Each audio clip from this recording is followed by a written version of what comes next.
Hello, this is the video tour for the Team Panda's CRM group project.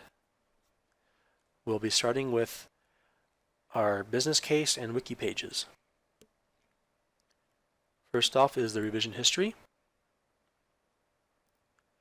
Here we have kept track of the changes to our project per the policies we outlined in our audit requirements, specifically the Acquire and Implement 6.4 subdomain of COBIT. We have the changes for our wiki pages, for our business case, and for the CRM prototype. Next is the executive summary.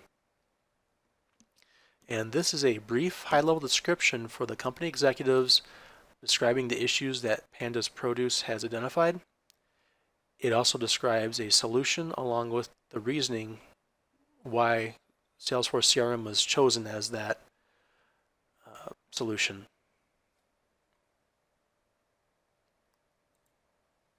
Next is the CRM project team, and this lists out all the resources for the project. Basically everyone from executive sponsors and champions to the technical resources and consultants who implement the solution. Next is our CRM vision.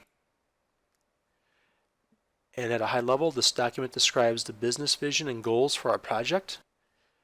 In our case, it lists out the deliverables for phase 1 as identifying the CRM requirements for the project and creating a prototype solution. Again, this is not a very technical oriented document. It identifies the business goals and visions for the project. Next is the CRM goals and objectives. And this section goes into more detail about the project, specifically at the focus of each phase, the objectives for that phase, and the success measures used to determine if a phase has been successful.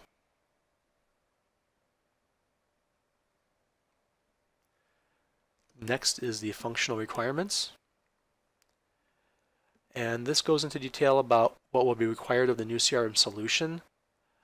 It gives details about the current state of the business process and what the future state of the solution should be, or what could be.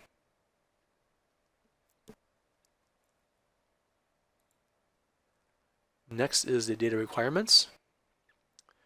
And in this section, we list out the customer data that needs to be entered into Salesforce. The sources of that data, we identify the data that is needed, and the target for that data. We also define what format that data should be used, or what format should be used to enter that data into Salesforce.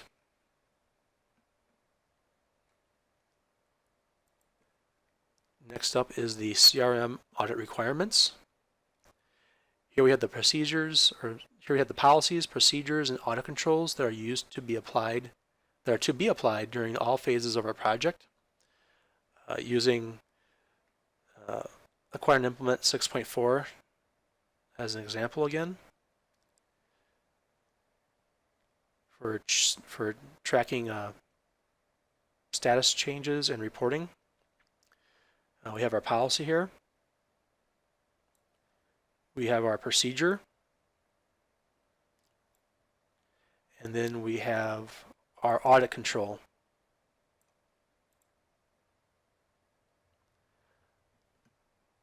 And finally, we have our glossary of terms.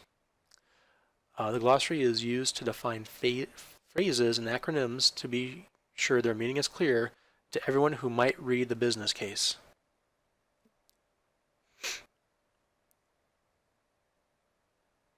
And next we have the CRM solution.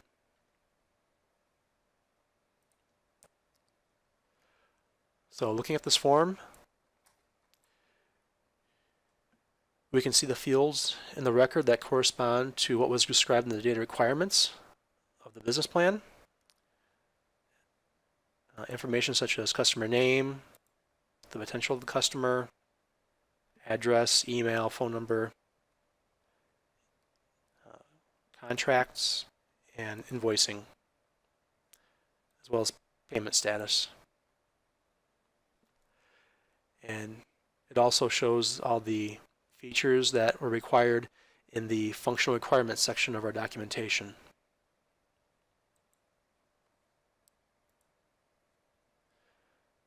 So going into a record, for auditing purposes, we can see who created that particular record, and we can also see who modified that record, and we can keep track of any events, tasks, calls, or emails that would be associated with this customer record. And that is our Salesforce CRM prototype. Thank you.